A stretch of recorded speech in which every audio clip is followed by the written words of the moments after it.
My name is Matthew Luca. I'm an economics and music double major from Long Island, New York, and I'm the organ scholar for the class of 2022. This organ is what I would consider to be a Stradivarius organ because it is so well designed and it is so well built. And it's actually very simple, but it's powerful.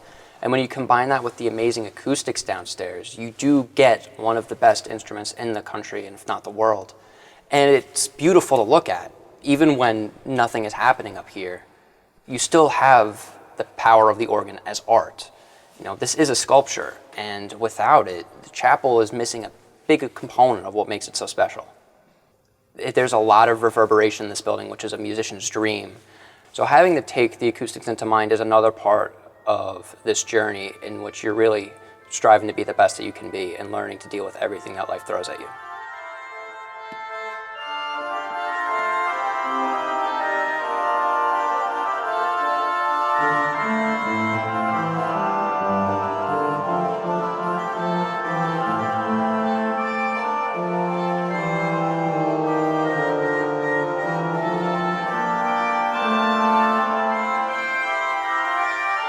There are two really important things we're talking about how this organ is special and different. And the first is its German inspiration.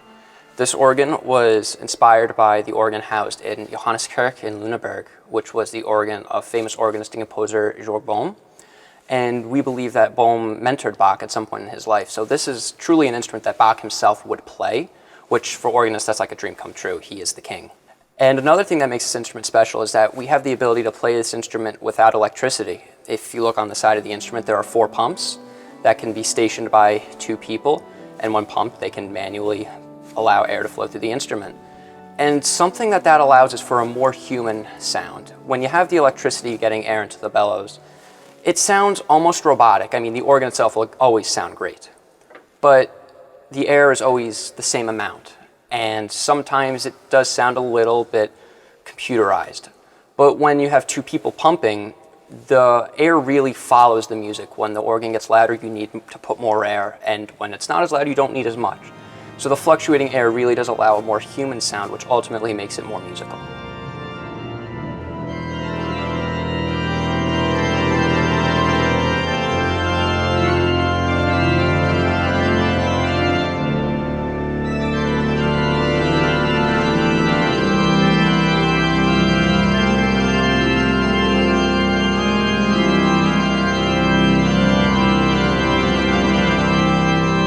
Organ Scholar program, it's really a privilege to be a part of this program. And there's such a great history revolving the organists in this program, and to be a part of it is truly a blessing and an honor. As an organ scholar, we have to assist the college organist with multiple tasks, such as playing weekly mass and accompanying the choir for concerts such as lessons and carols and freshman and senior convocation. We've had full orchestras up in the loft, and we've had a great concert based around Handel organ concertos. And we also assist some world-renowned organists as they come to play on this wonderful instrument and give wonderful concerts, and sometimes even play mass. And because of that, you're really getting the full experience as an organist. It's not just playing mass, and it's not just playing pieces. You have to know how to accompany, you have to know how to assist, and you have to know how to lead as well.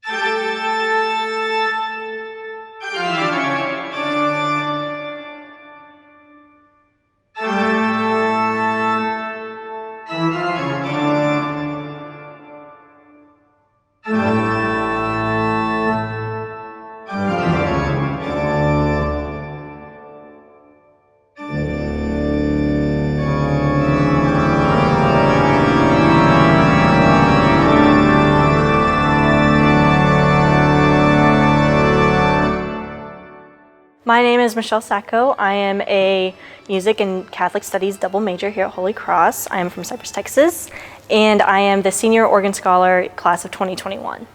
What drew me to College of the Holy Cross was they have a magnificent Baroque style organ, and then they also had a very small program. There was 2 students and then 3 and then also 2 again. So it was very small. I liked the one-on-one instruction that I got with the organ professor, and I also liked the community that the organ scholars were also able to build.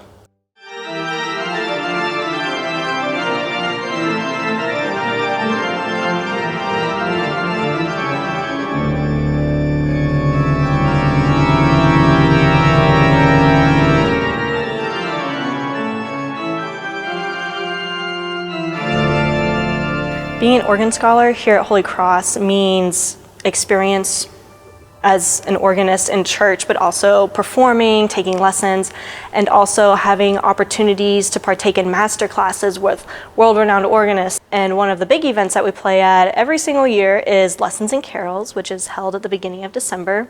It's one of the largest events that the chaplain's office in Holy Cross puts on. It completely fills the entire chapel. And it's with the choir, the orchestra, the organ, and it's full of Christmas music, Advent music, and it is one of my favorite events here at Holy Cross, honestly. The organ scholars also get to participate in the Chapel Concert Artist Series, and not only does the series feature the organ scholars, but it also features world-renowned organists who are extremely high in demand, and they come in and they perform.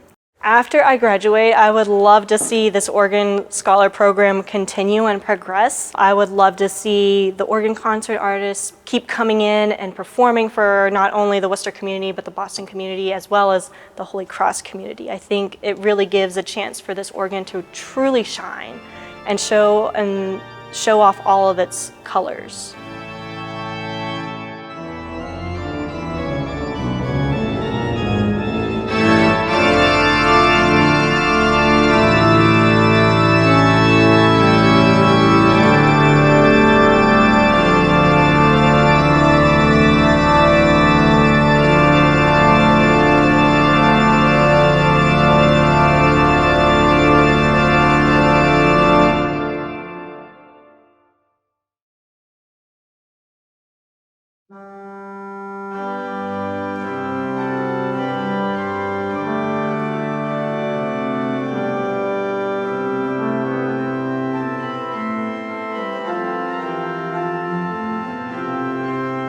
My name is Stefan Meyer. I am the organ technician for this organ. I have been working on this instrument since 1993 continuously. What's really special about it, it's extremely well made. A lot of times you see a very nice case and so on, but the interior work is not of the same quality. On this instrument, everything is top-notch. Every piece that you touch is really wonderfully made from the finest quality wood, and the pipes are very stable, very well made. This organ is definitely completely way up with all the historical instruments. So I was really quite impressed right from the start, and I was looking forward to working on the instrument. For me, the work on this organ is not just a job. When you work on an instrument like this for 20 years or more, you really get to know the instrument. You really get to know its strong points and its weak points. It's a bit like you get to know a person.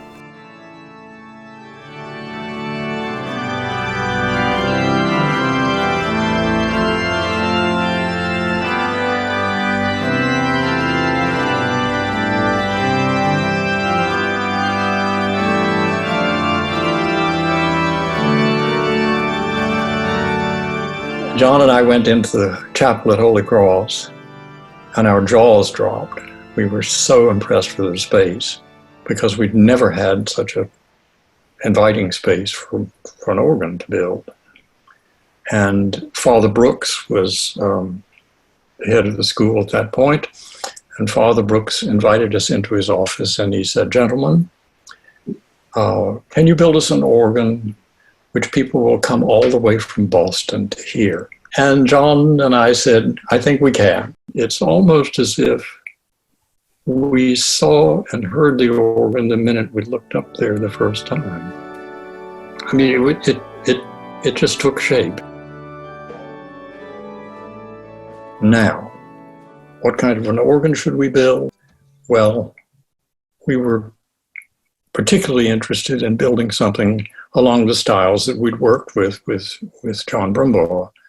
And our whole voicing style came out of that experience. The more I looked at it, the more we thought that the organ that was in Lüneburg, built by Henrik Niehoff, the Dutchman in the 16th century, offered the most beautiful arrangement of pipes that we could possibly hope for. And we found ourselves, although we'd never expected to be copying things, we found ourselves literally copying here and there what we chose and fitting it together with our own understanding of how it should go. We made everything. We made all the pipes, we cast the pipes in lead and we hammered them. And I think the organ took almost 50,000 hours to build. Anyway, it took a heck of a long time, and we worked on it for 2 or 3 years.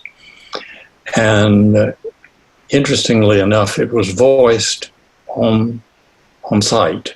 The pipes did not play when they arrived.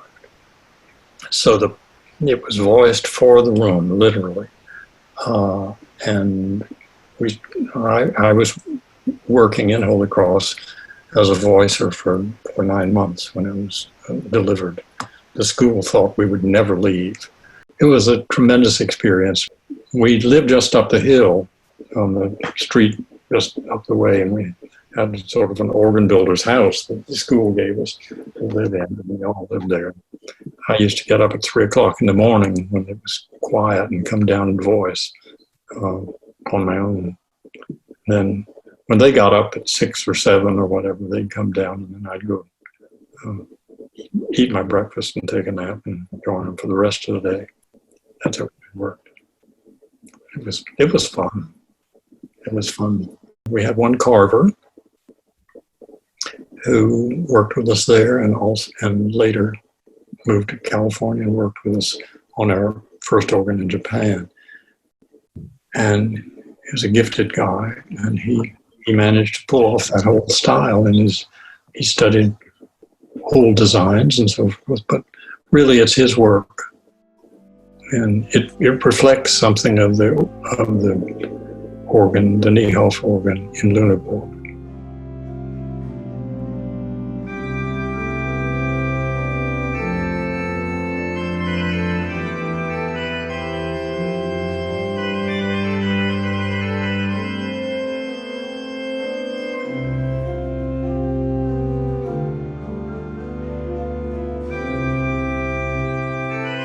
My name is Father John Gavin, and I am a member of the Jesuit community and an associate professor in the Department of Religious Studies here at the college. Music has always had a prominent place in both the cultural life and the liturgical worship of Jesuit universities. And here at Holy Cross, we are privileged to have not only this marvelous organ, but also the exceptionally talented students and musicians who come here to play it. What we have in the organ, especially when I'm celebrating the liturgy, is a very special instrument that can achieve both tremendous beauty and glory of God, but also the solemnity. It follows that movement and pattern of the liturgy itself. And I could say as a presider, when I'm celebrating Mass, to have the accompaniment of the organ, it really enhances my own celebration and prayer. And you can see it also in the congregation. It takes us out of the daily rhythm of life, and what was once ordinary sound suddenly becomes divine speech in which we glorify God.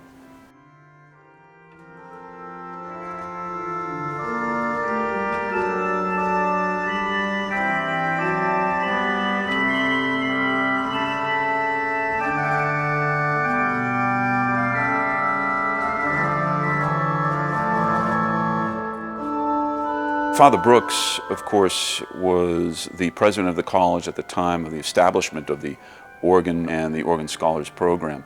His great love for music as part of the cultural life of the college, but also in the liturgy, really was behind his reason for putting himself behind that program. And really, we can say that this organ is a legacy of Father Brooks's great love for the music and for all the people who have been involved in it over the years. Well, certainly the contribution of the organ music to the liturgy, I want to see that continue. And especially, I would love to see it continue with our own students playing the instrument. I mean, certainly we have brought in some marvelous professional musicians to play it over the years, but when you have students contributing to it, it really is something special. I mean, it can't be beat. They bring their experience, but also we know that what they experience here is going to go beyond the college life. In a way, we're missioning them out, right, to bring the music and the experience of Holy Cross to churches throughout the world, to academic programs. They will be teachers and leaders in worship. This is something that Holy Cross should be truly proud of. Father Burrows has been a great supporter of the organ and the program. And of course, he comes to the concerts when they are offered here, but also he's a presider here himself in the liturgy. And so he sees this as an essential part of our worship and also in the cultural life of the college.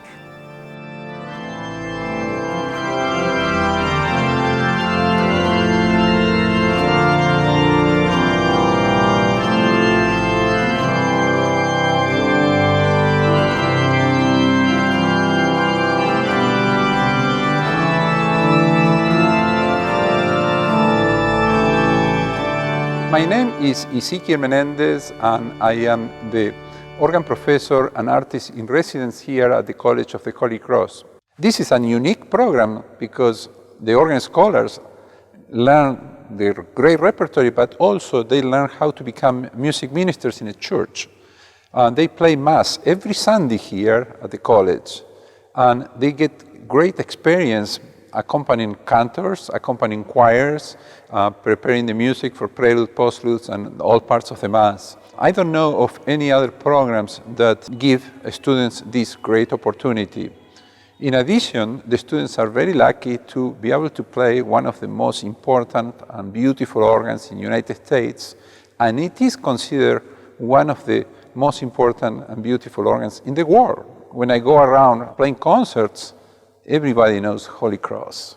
Everywhere. You go to France, you go to Germany, you go to the Netherlands, in South America, everybody knows the organ at Holy Cross.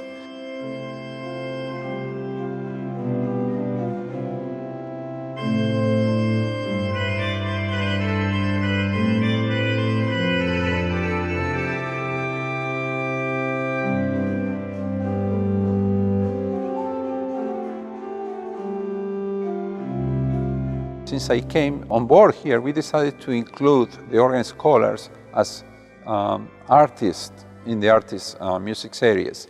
And that gave another dimension because students will come to hear their friends.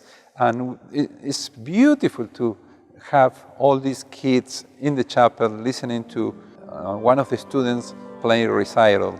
And then, because they like it, they come to all the concerts. So the organ not only is being heard at Mass on Sundays, but also during these concerts by other students. And that is an experience that not all the colleges offer.